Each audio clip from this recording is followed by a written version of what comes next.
I guarantee you're losing money because of your Shopify store conversion rate. Every visitor that leaves your store without buying is like liquid gold leaking out of your holy bucket. If you went from 2.37% to 3.62%, like a recent client, that's a 53% increase. So if you have $10,000 a month in revenue, that takes it to $15,300 per month. So if you like putting in the work once and experiencing more monthly revenue forever, let me share a simple 3-step framework that will help you improve your product pages and increase your conversion rate. If you're new here, I'm Craig Dew, and I've been growing businesses for over 25 years. We help vegan businesses grow with education-based branding. If that's you, and you'd like to work with us for an entire month completely free, then visit revlevers.com. Step 1 is gain. And this is at the top of your product page where you've got your product images and your add to cart button. And this is all about the transformation that the person will get from using your product. So most people talk about getting the product and say you're selling a protein powder. It's like you'll get a protein powder, but that's not what people are really buying. They're buying this transformation from where they are now to where they want to go in the future. And so we always need to focus on that. So say we were selling a vegan protein powder. Let's say our ideal customer is a 25-year-old single heterosexual male who's a vegan. So the obvious transformation that they want is from being like a skinny vegan maybe up into being a muscly vegan. So they want to have lots of muscles. But if we really think about that, why do they want the muscles? And it could be because they're heterosexual and they want to attract women. So we're actually talking about a transformation between a skinny vegan who's not doing well with women to one who's going to have muscles, and that's going to attract more women and give him relationships in his life, and he's going to feel happier because of that. So we're doing a much bigger transformation than most people think about. They think they're just selling a powder from a jar. So the first part of that is to get the imagery right. So we might use before and after pictures to show the before state and the after state of customers who have already bought the product and trained and used that. We can also use pictures of the ideal result of what they want. So muscly guys who they could be surrounded by women or that kind of thing. Even attractive women on the page might sell more. And so we've just got to think about what that person is thinking in their head, what they're really attracted to and what they really want, and take all the different preconceived notions that we have in our own minds of why they should be taking this protein powder and forget them, because people are taking it for their own reason, and we want to talk to the biggest chunk of our ideal customers that want to make that transformation. The second part of that is copywriting. And so we want to future pace in the person's mind what their journey and their transformation will look like when it's finished. Then we also want to quickly explain what's unique about our product compared to competitors or other solutions in the market, because we don't operate in a vacuum. And so if a person wanted to build muscle, they might go and think that going to the gym is enough. So we need to make sure that they know they need to have enough protein to build the muscle at the same time. Then we move on to step 2, which is the logic phase. And this is the middle section of the page. So if you imagine on a desktop, most of your emotional bit will be above the fold. And then as they scroll down, they'll reach the logic section. We have a famous saying in marketing that people buy with emotion, but justify with logic. And so what we're doing on this page is we're starting with gain, which is the emotion part of things. Then we're moving to logic, and then we're going to end up on emotion at the end. So we're making a nice emotion sandwich, and we're putting our logic right in the middle of that. And the reason logic's so important is, imagine that this person has got a charge on their credit card and they have to explain to their significant other or their friends why this product is sitting on the shelf and why they went and bought it. And so we justify it to ourselves, but if you think about them explaining it to someone else, that they didn't just waste money on this new great protein powder, makes a lot more sense in our heads of what we're trying to help them be able to do. This is where we educate on the features and benefits. And so most people talk about features of their products, or they skip that part altogether and don't actually say what's different about their product. But let's say you've got features, you need to explain the benefits of what the consumer is actually going to get. Imagine that your consumer knew everything that you knew about your product and why it was better. they would obviously buy it if that was the case, because you're a loyal consumer or customer of your own product, and so that would make them that way too. But if your conversion rate isn't at 100%, then not everyone is believing what you believe, so you want to educate them during the process. It also helps you cement the uniqueness, because in this day and age with the market and so many products out there, it's hard to say, well, we have the only vegan protein powder. It normally comes down to some special ingredient or method that you're using in it, or a bunch of those things combined together that makes your product unique. So this is your chance to explain why you've made particular choices in your product that will give them certain benefits. For example, with our protein powder, we might say that it's a complete plant-based protein. So it has everything that they need in order to build muscle, just like if they were using a animal-based whey powder. And it also might not have any junk or fillers or things in it. So you explain why that's important and what the bad things are doing to people's health when they're taking these other products, and why having a cleaner alternative is better.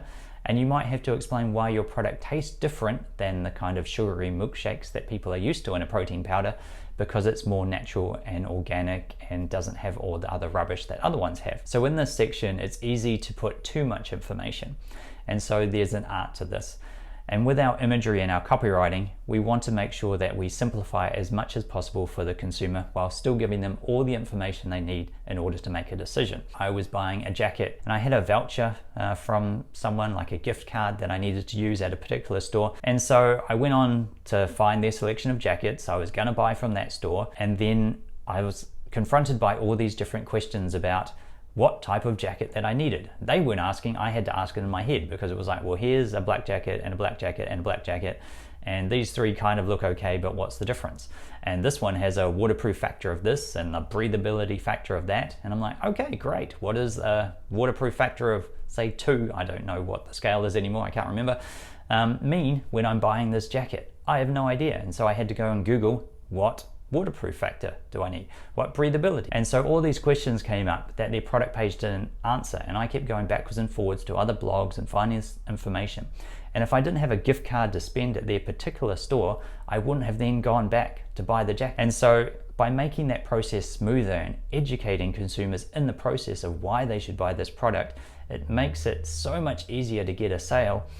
Even if you're educating them online and they're going to buy in a store, like, this is real fundamental stuff that we all miss, and we don't focus on these little details that can dramatically increase our sales. This is also the hardest part of the process, because most marketers these days focus on a lot of hype and over-promising, and don't really focus on the logic part of things. And so getting this balance right is tricky, and where education-based branding really shines. It changes you from a desperate salesperson into a trusted advisor, where you're providing information so they can make the right decision for them. And that's probably the key point of this whole thing, is we don't want to just sell our product to everyone. We want to sell it to our ideal customer that's going to get the best result or the transformation that they desire. It's no good selling it to someone who's not going to get the same transformation, because then they're going to get frustrated and complain and leave bad reviews. We're better off just focusing on our core market and really giving them an amazing experience. Step 3 of the framework is fear. Now, I don't really like the wording of this, but it ties it to the emotion that we really need. So remember our emotion sandwich, we've got emotion, logic, and now we're finishing with emotion again. It's basically a reason to act now, because humans are chronic procrastinators. We are biologically programmed to make sure that we don't expend too much effort, and we need to save energy, which means we like the status quo and we don't like changing, and any kind of change that we're trying to make is often a big deal, and it's against our natural programming. So we need quite a push to do that. I'm filming this around New Year's, where everyone's planning to start going to the gym and start a new fitness regime, but how many people actually last through that initial momentum and keep going? They make that change in an instant, but it's hard to maintain it over a long time. And that's what people are like. And so in this step, we're really thinking about 2 main triggers: urgency, which is a time-based deadline of why people should take action now rather than later, or scarcity, which is more about you don't have so much of a product, or you're running out, or you're only going to sell 100 at that price. You can also think about it in terms of FOMO, so the fear of missing out. And so when you think about the fear bit, is your customer going to feel that they're going to miss out unless they buy right now, or could they come back a week later, a month later, 12 months later and still have the same experience? This section lives at the bottom of the page. I like to put it above the reviews. You can test different versions and different versions work for different people, but usually if you finish with that fear part, so you've got your gain, logic, fear going down the page, and then you put your reviews, that just adds on extra trust and stuff at the bottom. And then you just put an extra couple of buttons below that to draw people back to the top of the page where they can purchase. Now, an obvious way to give people a reason to act now is to use a discount, but it gets tricky. And so you can come across as a desperate salesperson if you use discounts a whole bunch. And there are companies you probably know that always are on sale. And so why are you motivated to take their discount now? There'll be another one next week or next month. And some people actually wait they know the discount's coming, so they wait and won't buy unless it's on sale. And you probably don't want those kind of consumers. So if I'm using discounts, I like to leave it in the traffic portion. So you might put it in your ads or your content where they've got discount codes that are available for a limited time there. Or you can put it in your emails and your follow-up sequences to try and push people over the edge who haven't bought yet. Another way of getting people to act now is to bundle in things that add value to the purchase. One famous example of this is with Sports Illustrated magazine. They used to give away a football phone for new subscribers, and they used that for many decades, and so many people bought the magazine because they wanted the football phone. They didn't care as much about the magazine, but once they got it, they started consuming the magazine and stayed subscribers. So for our protein powder, we might offer a free shaker bottle with the first purchase. And that's something to help that person on the transformation because now they have a way to mix their protein powder. You could have merch that you bundle in with it, like a gym bag with your logo on it. Now when they take it to the gym, you're also getting advertising to other people in the gym that could attract people as well, so you get a double whammy there. Or you might bundle in some other products or a starter pack for a discounted price in order to get people off on the right foot. In terms of their transformation, remember, not just about buying a single product. Another nice way to do this that no one ever thinks about for some reason is to bundle in information. And so if their transformation is to grow muscle, they need a protein powder, or they need sufficient protein, but they also need to work out in the gym and lift weights. And so rather than just saying take the magical powder and you'll get all these muscles, here's a workout plan that you need to follow. Here's the exercises that you should do, how many reps, how many sets, all that kind of information, teaching them how to do it can be a massive value add because now you're helping with the transformation. And once you create that information, it could be as simple as a PDF the first time with some pictures or images in it. You could make videos. You've made it and you can use that asset forever in your business. If you want to get advanced, then you think about this whole education-based branding for your customers and the transformation that they're on.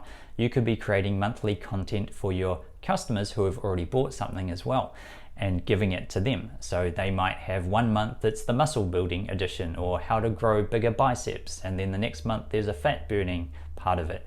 And then you could take that and bonus that as the new thing for new customers, so you've got a fresh bonus every single month. Or when new customers join, they get access to all the archives in terms of all the information that they're going to get and this big membership site. Community building around it could also work as well, where you put them into a community where they can talk to other members about the transformation and really build a movement around your business and your brand. Now, there's no real limits on where you can take this strategy for your business. It just depends on your time and money that you can spend on acquiring customers. Now I want you to make a promise to yourself that you're going to use gain, logic, and fear, the emotion sandwich, on your Shopify store so you can stop losing revenue. And if you'd like us to do it for you for free, visit revlevers.com.